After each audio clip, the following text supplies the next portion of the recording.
إن الحمد لله رب العالمين والصلاة والسلام على سيد الأنبياء والمرسلين وعلى آله وصحبه ومن تبعهم بإحسان إلى يوم الدين وأشهد أن لا إله إلا الله وحده لا شريك له وأشهد أن محمدا عبده ورسوله اما بعد۔ محترم مکرم سامعین کرام، حضرات صحابہ کرام رضوان اللہ علیہم اجمعین احکام الہیہ کے سب سے پہلے مخاطب تھے، یعنی اللہ رب العزت نے جو بھی احکام نازل فرمائے ہیں سب سے پہلے ان کے مخاطب براہ راست اول وہلہ میں وہ حضرات صحابہ کرام رضوان اللہ علیہم اجمعین، اور کتاب و سنت کے براہ راست اس سے اخذ کرنے والے اور اس سے لینے والے وہ بھی حضرات صحابہ کرام رضوان اللہ علیہ مجمعین ہی تھے۔ رسول اللہ صلی اللہ علیہ وسلم کے مقام اور مرتبے اور اسی طرح آپ کے احادیث مبارکہ کے درجے اور اس کی حیثیت سے وہ خوب اچھی طرح آگاہ تھے۔ پہلی مجلس میں کچھ واقعات آپ کے سامنے ذکر کر چکا ہوں جس سے نبی علیہ الصلوۃ والسلام کے ساتھ محبت اور نبی علیہ الصلوۃ والسلام کے فرامین کے ساتھ صحابہ کرام کی محبت وارفتگی اور ان کے ساتھ شیفتگی ان کی وہ بالکل نمایاں ہو کے رہ جاتی ہے۔ نبی علیہ الصلوۃ والسلام کی حیات طیبہ، آپ کی احادیث، آپ کی ذات گرامی ہی صحابہ کرام کے لیے متاع عزیز تھی۔ وہ سب سے زیادہ آپ ہی سے محبت کرتے اور سب سے زیادہ آپ ہی کے زندگی اور آپ ہی کے ارشادات سے وابستہ رہنے کی کوشش کرتے۔ نبی علیہ الصلوۃ والسلام نے صحابہ کرام سے مخاطب ہو کے ایک بات ارشاد فرمائی، اور یہ بات بھی آپ نے کسی ایک مجلس میں نہیں یا کسی خطبے کے دوران مدینہ طیبہ میں نہیں، بلکہ حج کے موقع پر جہاں صحابہ کرام کا عظیم الشان اجتماع جمع تھا، مسجد خیف میں آپ نے خطبہ ارشاد فرماتے ہوئے یہ بات ارشاد فرمائی تھی۔ یعنی حج کے موقع پر صحابہ کرام نے جب سنا کہ نبی علیہ الصلوۃ والسلام حج کے لیے تشریف لے جا رہے ہیں تو آؤ دیکھا نہ تاؤ بہت سے صحابہ آپ کے ہم رکاب ہوئے کہ چلیں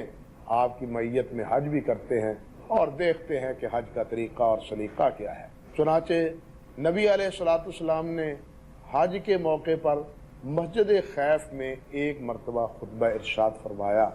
اس خطبے میں جو باتیں آپ نے فرمائیں ان میں ایک بات یہ بھی تھی، نظر اللہ عمران سمع مقالتی فوعاها وحافظها ثم اداها الى من لم يسمعها۔ اللہ رب العزت اس کو خوش خرم رکھے، یہ کتنی بڑی بشارت ہے اور کتنی بڑی دعا ہے کہ ان کے بارے میں نبی علیہ الصلوۃ والسلام کی احادیث کو یاد کرنے اور انہیں آگے پہنچانے والوں کے بارے میں آپ غور کیجئے۔ فرمایا نظر اللہ عمران سامع مقالتی، اس آدمی کا اللہ چہرہ تر و تازہ رکھے، اسے حشاش بشاش رکھے جس نے میری بات سنی، فوعاہا، اس کو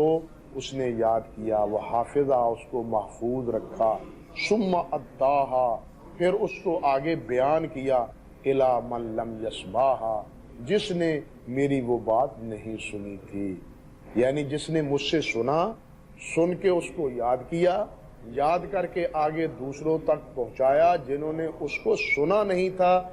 ایسے خوش نصیب کے لیے حجۃ الوداع کے اس عظیم خطبے میں مسجد خیف میں جو آپ نے دیا تھا، اس میں یہ اللہ کے پیارے پیغمبر صلی اللہ علیہ وسلم نے دعائیہ کلمات فرمائے۔ اور یہ حدیث آپ دیکھیں بہت سے تقریباً 16 سے زیادہ صحابہ کرام رضوان اللہ علیہ مجمعین سے مروی ہے، کوئی ایک دو صحابی سے یہ روایت نہیں۔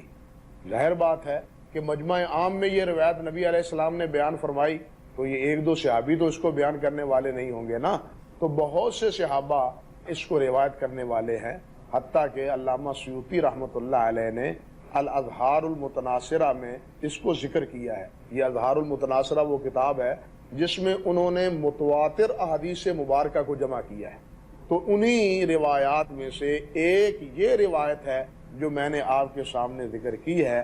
اور یہ روایت علامہ محمد جعفر قطانی نے بھی نظم المتناثر من الحدیث المتواتر، انہوں نے بھی، علامہ قطانی نے بھی متواتر احادیث پر ایک کتاب لکھی ہے، اس کتاب میں علامہ قطانی نے بھی اس روایت کو متواتر قرار دیا ہے۔ تو اس روایت میں نبی علیہ الصلوۃ والسلام نے بشارت دی اور دعا دی کہ اللہ تر و تازہ رکھے،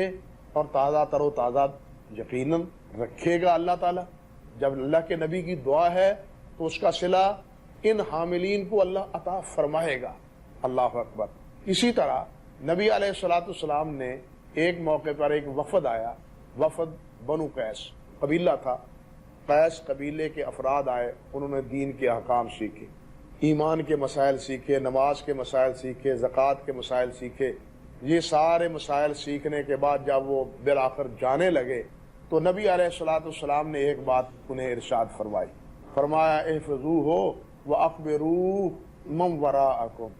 یہ جتنے مسائل تم نے مجھ سے سیکھے ہیں ایمان کے اور اعمال کے، یہ خوب اچھی طرح یاد کر لو، اور جو پیچھے تمہارے قبیلے والے باقی ساتھی رہ گئے ہیں ان تک یہ مسائل اور یہ احکام اور یہ باتیں پہنچا دو۔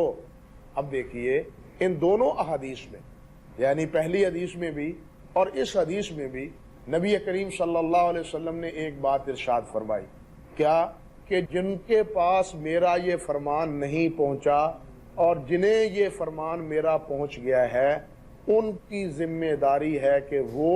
آگے ان تک وہ پیغام پہنچا دیں جن تک یہ میرا پیغام نہیں پہنچا۔ بلکہ حضرت عبداللہ ابن عمر بن عاص رضی اللہ تعالی عنہ کے حدیث کے الفاظ ہیں، آپ نے فرمایا بلغوا عنی ولو آیہ،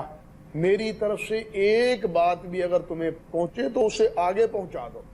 نبی علیہ الصلوۃ والسلام کی ان احادیث مبارکہ سے اس بات کا پتہ چلتا ہے کہ صحابہ کرام کو نبی علیہ السلام نے احادیث یاد کرنا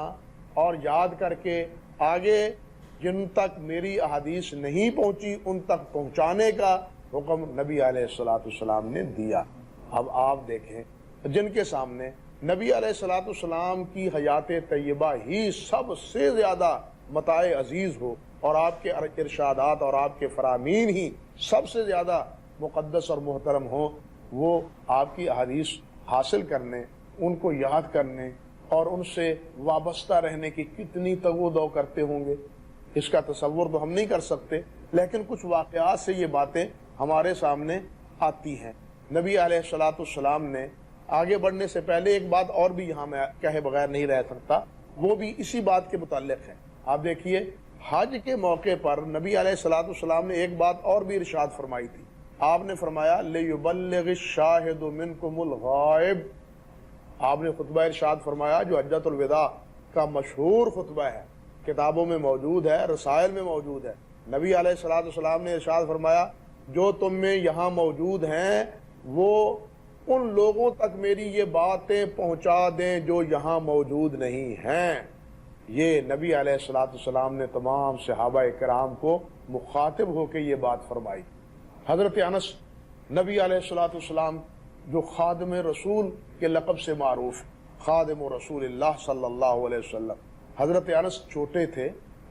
بالکل بچے تھے کہ والدہ نے لا کے نبی علیہ الصلوۃ والسلام کی گود میں بٹھا دیا اور عرض کیا حضور یہ میرے نونہال کو، میرے بچے کو اپنی خدمت کے لیے قبول فرما لیے۔ نبی علیہ الصلوۃ والسلام نے قبول بھی فرمایا اور نبی علیہ الصلوۃ والسلام کے وہ ساتھی بھی بنے اور آپ نے اس کو دعائیں بھی دی، اللہ ان کا مال بھی زیادہ کرے اور اللہ رب العزت اس کی آل اولاد بھی زیادہ کرے۔ اللہ اکبر۔ حضرت انس فرماتے ہیں کہ یہ دعا ایسی لگی کہ لوگوں کے کھجوروں کے درخت سال میں ایک بار پھل دیتے ہیں، میرے کھجوروں کے درخت سال میں 2 بار پھل دیتے ہیں، اور میری آل اولاد اتنی ہے کہ مجھے ان کے نام بھی یاد نہیں ہیں، حتیٰ کہ بوڑھا ہو گیا ہوں۔ آپ نے راضی عمر کی دعا کی تھی، وہ بھی پوری ہوئی کہ بوڑھا ہو گیا ہوں، اپنے بالوں کو، آنکھوں کے چھپر ان کو اوپر کر کے اپنے آل اولاد کو دیکھتا ہوں بوڑھا ہو جانے کی وجہ سے۔ تو یہ حضرت انس رضی اللہ تعالیٰ عنہ جو خادم و رسول اللہ کے لقب سے معروف ہیں، وہ فرماتے ہیں کہ ان سے کسی نے پوچھا کہ یہ جتنی احادیث تم بیان کرتے ہو کیا وہ تمام کی تمام آپ نے نبی علیہ الصلوۃ والسلام سے سنی ہیں؟ انت سمعتہ من رسول اللہ صلی اللہ علیہ وسلم، کیا تو نے یہ جتنی احادیث بیان کرتے ہو یہ نبی علیہ الصلوۃ والسلام سے تم نے سنی ہیں؟ تو وہ فرمانے لگے واللہ ما کل ما نحدثکم من رسول اللہ صلی اللہ علیہ وسلم سمعناہ، اللہ کی قسم ہم جتنی احادیث تمہیں بیان کرتے ہیں وہ ساری کی ساری ہم نے براہ راست نبی علیہ الصلوۃ والسلام سے نہیں سنی، بلکہ ہوتا یہ ہے کہ وَلَٰكِن لَمْ يَكُنْ يَكْذِبُ بَعْضُنَا بَعْضًا، لیکن ہم میں سے کوئی کسی کے ساتھ جھوٹ نہیں بولتا، جو نبی علیہ الصلوۃ والسلام کی بات سنتا ہے وہ پہنچاتا ہے آگے، ہم نے وہ باتیں سنی ہیں اپنے ساتھیوں سے، صحابہ کرام سے، اور وہی باتیں ہم ان سے سن کے تمہیں پہنچا رہے ہیں۔ کہنے کا مقصد یہ تھا کہ صحابہ کرام رضوان اللہ علیہم اجمعین نبی علیہ الصلوۃ والسلام کی احادیث کو پہلے تو حاصل کرنے کی کوشش کرتے، اگر حاصل نہیں ہوتی تھی، براہ راست نہیں سنی جاتی تھی، تو پھر اس کے لیے دوسرے صحابہ کرام کی مدد لیتے، ان کے پاس پہنچتے اور ان سے جا کے نبی علیہ الصلوۃ والسلام کی حدیث سن کے اس کو یاد کر کے آگے لوگوں تک پہنچاتے تھے۔ اب یہاں تھوڑا سا وقفہ لیتے ہیں، کچھ منٹ کے بعد پھر دوبارہ آپ کی خدمت میں حاضر ہوتے ہیں۔ جو کچھ کہا ہے اللہ تعالی ہمیں بھی حدیث پاک کی خدمت کی، سمجھنے کی، اس پہ عمل کی توفیق عطا فرمائے۔ سبحان ربک رب العزت عما یصفون وسلام علی المرسلین والحمد للہ رب العالمین۔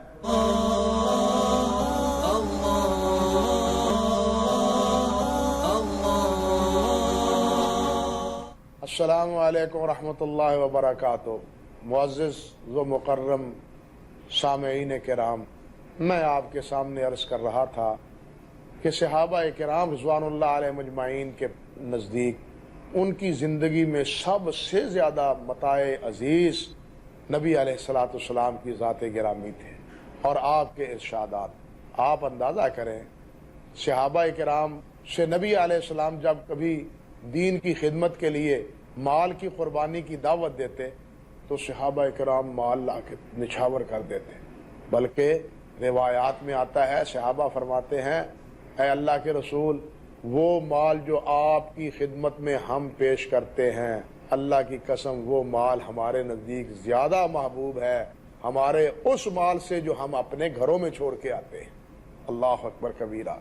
کتنی محبت تھی اور کتنا پیار تھا سرکار دو عالم صلی اللہ علیہ وسلم کے ساتھ اور آپ کے ایک ایک حکم کے ساتھ۔ میں عرض کر رہا تھا حضرت انس رضی اللہ تعالیٰ عنہ اور حضرت عمر فاروق رضی اللہ تعالیٰ عنہ کی بات کہ ہر بات تو ہم براہ راست نہیں سن پاتے تھے، لیکن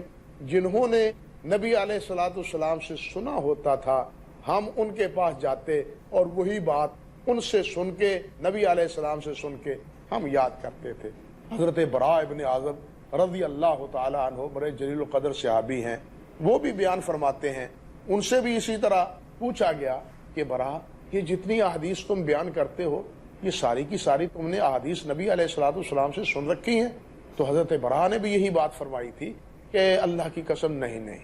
ساری باتیں ہم نے براہ راست نہیں سنی، بلکہ وہ باتیں بھی ہیں جو دوسرے نبی علیہ السلام کے ساتھیوں سے، صحابہ سے سنی ہیں ہم نے، اور ان سے معلوم کر کے، ان سے سن کے ہم نے یہ یاد کی ہیں۔ وہ بھی سچے تھے اور ہم بھی جو بات سنا رہے ہیں وہ سچی ہے، نبی علیہ الصلوۃ والسلام کا یہ فرمان ہے، اور اسی محبت سے وہ نبی علیہ الصلوۃ والسلام کے ارشادات لوگوں تک پہنچاتے تھے۔ آپ صحابہ کرام رضوان اللہ علیہ مجمعین کے شوق حدیث کا اندازہ لگائیے